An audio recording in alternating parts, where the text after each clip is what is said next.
Урматтуу Жалал Абад шаарынын тургундары жана меймандары, акыркы кырдаалга байланыштуу муктаждык болбосо, көчөгө чыкпооңуздарды эскертебиз. Шаардагы азык-түлүк саткан базарлардан башка баардык базарлар, соода жайлары иштебейт. Андыктан жагдайды туура түшүнүп кабыл алыңыздар. Балдарыңыздарды эң эркин кое бербеңиздер. Сиздерди урматтоо менен Жалал Абад шаардык мэриясы. Урматтуу Жалал Абад шаарынын тургундары жана меймандары, акыркы кырдаалга байланыштуу муктаждык болбосо, көчөгө чыкпооңуздарды эскертебиз. Шаардагы азык-түлүк саткан базарлардан башка баардык базарлар, соода жайлары иштебейт. Андыктан жагдайды туура түшүнүп кабыл алыңыздар. Балдарыңыздарды эң эркин кое бербеңиздер. Сиздерди урматтоо менен Жалал Абад шаардык мэриясы. Урматтуу Жалал Абад шаарынын тургундары жана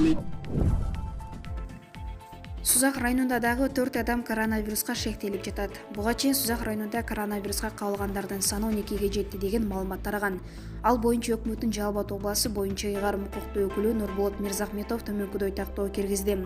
Сузак районунда коронавируска кабылгандардын саны 8ге жетти. Ал эми 4 жаранын анализи толук чыга элек. Республикалык лабораторияга жөнөтүлгөн. Ооруга шектүү делген 4 адамдын анализинин жыйынтыгы чыккандан кийин гана белгилүү болот, деди Мирзахметов. Маалымат Булак Супер KG.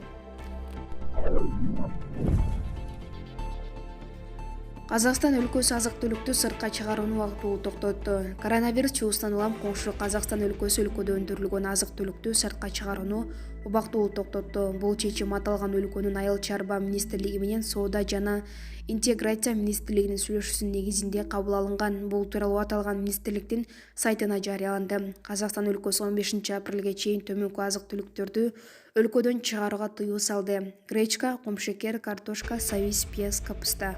Маалымат Бак Супер KG. Алматы областына Бишкек аркылуу барган казак жаранынан коронавирус аныкталды. Алматы областына Бишкек аркылуу барган казак жаранынан коронавирус аныкталды. Бул тууралуу казак басмалары Казакстандын саламаттыкты сактоо министрлигинин өкүлүнө таянып жазып чыгышты. Казакстандын 34 жаштагы жараны 17 мартта Стамбул Бишкек аба каттама аркылуу Бишкек шаарына келген. 18 мартта унаа менен Алматы областына кеткен. Азыркы учурда ал стационардык карантинде жатат. Анын диагнозу Казакстанга барганда белгилүү болгон деп жазылат маалыматта. Казакстанда коронавирус жуктургандардын саны 53-гө жетти. Кыргыз мамлекетинде коронавирус жуктурган дагы 6 жаңы учур катталды. Ооругандардын жалпы саны 12 адам. 18 мартта Сузакта коронавирустан 3 адам аныкталган. Кечээ 20 мартта Ноокатта коронавирустун жаңы 3 учуру катталганы жарыяланган. Маалымат Бак Супер KG. Бишкекте 22 марттан тарта коомдук транспорт убактылуу токтотулат. Бул тууралуу муниципалиттен кабарлашты. Коронавирустун жайылып кетпешин алдын алуу максатында Бишкекте автобус, троллейбус жана маршруткалар убактылуу токтотулат. Шаардыктарды бул нерсени түшүнүү менен кабыл алууга чакырабыз, деди мэрдин кеңешчиси Гүл Алмамбетова. Коомдук спорттун иши кайра качан жанданары айтылган жок. Кыргызстанда 18 мартта коронавирус биринчи жолу Сауд Арабиядан кич ажылыктан келген 3 адамга жукканы аныкталды. Үчөө тең Жалал Абад областына караштуу Сузак районунун тургундары. Алар менен кошон 2 мартта бир каттамда Бишкекке 144 адам келген. Анын экөө Өзбекстанга кетип, калган 142си изоляцияга алынган. Ал эми 20 мартта Умрага барып келген дагы 3 адамдан COVID-19 табылганы маалым болгон. Алар Ош областына караштуу Ноокат районунун тургундары. Учурда аймактагы ооруканада жатышат. Үчөөнүн тең абалы канааттандырыларлык. 21 мартта дагы Сузактан 5, Баткендин 1 тургунунан COVID-19 аныкталды. Маалымат Бак Спутник KG. Ноокатта коронавирус жуктурган аялдын кызы апасынан COVID-19 аныкталганга чейин эле чүйгө кеткен, атайын качкан эмес. Бул тууралуу өкмөттүн Ош областындагы өкүлү Узарбек Жылкыбаев билдирди. Белгилей кетсек, бүгүн эртең мененки маалымат жыйынында саламаттык сактоо министринин орун басары Төлө Исаков Ноокатта вирус жуктурган аялдын кызы түнү менен чүйгө качып келгенин айткан. Бүгүн ал бул жактагы туугандары менен кошо карантинге алынган. Облус жетекчиси мындай маалымат туура эмес экенин билдирип тактоо киргизди. Аялдын кызы негизи чүйдө жашайт экен.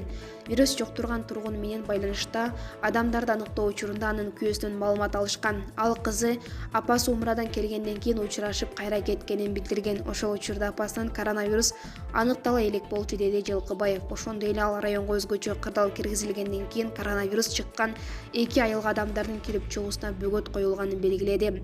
Мындан сырткары область жетекчиси аймактар аралык жана шаарга каттаган коомдук транспорттор токтотулганын кошумчалады. Маалымат бак Спутник KG. 3 күн ичинде Кыргызстанга чартердик каттам менен чет өлкөдө жүргөн 3000ден ашуун кыргызстандык алынып келинет. Бул тууралуу онлайн брифинг учурунда Жарандык авиация агенттигинин директору Курманбек Акышев билдирди. Эске салсак, өкмөт вирустун жайылып кетишин алдын алуу максатында 20 марттан тарта Кыргызстандагы туруктуу авиакаттамдарды токтоткон. Мындан улам чет жердеги мекендештерди алып келүү үчүн жергиликтүү жана бир катар чет элдик авиакомпаниялар менен келишим түзүлдү. Биз Аэрофлот, Уральские авиалинии, Сибирь, Флудудай жана авиатрафик компаниялар менен сүйлөштүк. Булар 3 күн ичинде бир нече каттамдан аткарылып, чет өлкөдөгү мекендештерди жеткирип берет, деди Акышев. Анын айтымында каттамдар аткарыла баштады. Мисалы, бүгүн Аэрофлот компаниясы Бишкек жана Ош шаарында 4 каттам, Уральские авиалинии компаниясы 2 каттам аткарды. Кечке чейин дагы бир нече каттам күтүлүп жатат.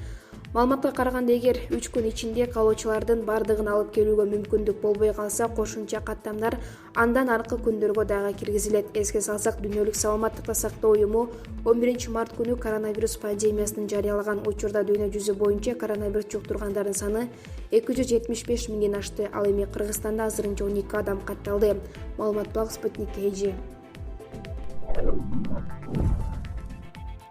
Өкмөт өзгөчө кырдаалдын тартибин түшүндүрдү. Биринчи вице-премьер-министр Кубатбек Боронов Кыргызстанга 22 марттан баштап киргизилгени жаткан өзгөчө кырдаалдын жол жобосун түшүндүрдү. Анын айтымында, өзгөчө кырдаал менен өзгөчө абалды алмаштырбоо кажет.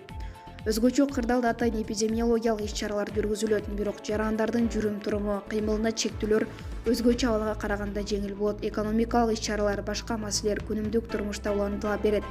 Ал эми зарылдыгы жок, кайсы бир жакка чууга же болбосо эл көп чогулган жерге барууга тыюу салынат, деди Боронов. Бүгүн Кыргызстандын Коопсуздук кеңеши коронавируска каршы күрөштү күчөтүү максатында премьер-министр өлкө аймагында 22 марттан тарта 1 айлык мөөнөт менен өзгөчө кырдаал режимин жарыялоону сунуштаган. Ага ылайык өкмөт менен Коопсуздук кеңешинин катчылыгы өзгөчө кырдаал учурундагы аракеттердин ыкчам планын иштеп чыгат. Ошондой эле өлкөдө чукул кырдаал режими киргизилген үчүн 12 апрелге белгиленген жергиликтүү кеңештерге шайлоо башка мөөнөткө жылдырылат. Маалымат бак Азаттык.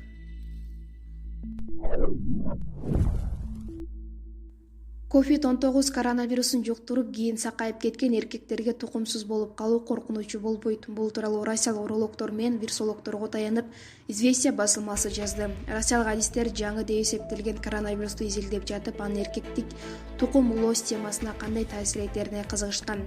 Азырынча окумуштуулар коронавирус козгогон пневмонияга кабылган эркектер оорунун акыркы стадиясында гана жумуртка клеткалары жабыркай турганын билдиришет. Сеченов университетинин урология жана адамдын репродуктивдик ден соолугу институтунун директорунун орун басары Дмитрий Некеевдин айтымында, 2003-жылы ошондой эле Кытайдан чыккан SARS вирусунун дагы кесепеттери дал ушундай болгон. Анда окумуштуулар иликтеп көрүп, оору тукум улоо системасына акыркы стадиясында гана таасир этерин аныкташкан. Бирок анда дагы вирус өзү менен андан пайда болгон оору башка өнөкөт илдеттер менен аралашып кеткендиги абал себеп болушу мүмкүн деген жыйынтыкка келишкен, деди уролог. Анткени адистер айрым вирустар чындап эле эркектерди тукумсуз кылып коюу жөндөмү бар экени айтылат. Мисалы, эпидемиялык паротит өтүшүп кеткен учурда тукумсуздук алып келиши мүмкүн экенин кошумчалады. Маалымат бак Спутник KG. Коронавируска чалдыккан кыргызстандыктар өздөрүн жакшы сезип жатышат. Бул тууралуу саламаттыкты сактоо министринин орун басары Төлө Исаков бүгүн 21 мартта билдирди. Анын айтымында, алардын бирөөсүн эсепке албаганда башкалардын абалы канааттандырыларлык. Бирок бул коронавируска байланыштуу эмес. 74 жаштагы кишиде сахар диабети бар болгондуктан абалы оор. Бирок башка бейтаптар өздөрүн жакшы сезип жатышат. Дене таптары көтөрүлгөн жана жөтөлүшкөн жок, деп билдирген чиновник. Төлө Исаков бейтаптар менен байланышкан Сузакта 1630, Нукаттагы 700 киши изоляцияга алынганын кошумчалады. Алардын баары изоляцияда, абалы канааттандырыларлык. Азыр алар дарыгерлердин көзөмөлүндө, дүрбөлөңгө түшүүнүн кереги жок. Кырдаал туруктуу, деп айтты. Эске сала кетсек, саламаттык сактоо министринин орун басары Төлө Исаковдун маалыматы боюнча 2020 жылдын 21 мартындагы эртең мененки саат 9:00 карата Кыргызстанда коронавирус жуктурган дагы жаңы 6 учур катталды. Ооругандардын жалпы саны 12 адам. Жаңы очоктор Баткен жана Сузак райондорунда аныкталды. Маалымат бак Назар News KG. Россияда коронавируска каршы вакцинаны жануарларга сынай башташты. Бул тууралуу колдонуучулардын жана адам жашоосунун жайлуулугун көзөмөлдөгөн федералдык кызматтын сайтында айтылат. Адистер учурда дарылардын кайсынысы коопсуз жана перспектив экенин сынап жатышат. Жакында вакцина канча өлчөмдүү жана кандай жол менен пайдаланарын чечилет. Маалыматка караганда вакцина 2020-жылдын 4-кварталында колдонула баштайт. Аны иштеп чыгыш үчүн окумуштуулар вирустук ооруларга, кызамыкка, стоматитке каршы колдонулуучу каражаттарды жана синтетикалык вакциналарды колдонду деп айтылат маалыматта. Өлкөдө коронавирусту жуктуруп алгандардын саны 6-га жетти. Оору биринчи аныкталгандардын 3-өө Жалал-Абад областына караштуу Сузак районунун тургундары, кийинки 3 адам Ош областынын Ноокат районунан. Булардын баары тең Сауд Аравияга кичажылыкка баргандар. Дүйнө жүзү боюнча айта келсек, учурда коронавирус жуктургандардын саны 244 миңден ашты. Алардын ичинен 10 миңи каза таап, 86 миңдей киши сакайып кетти. Маалымат Блак Спутник KG.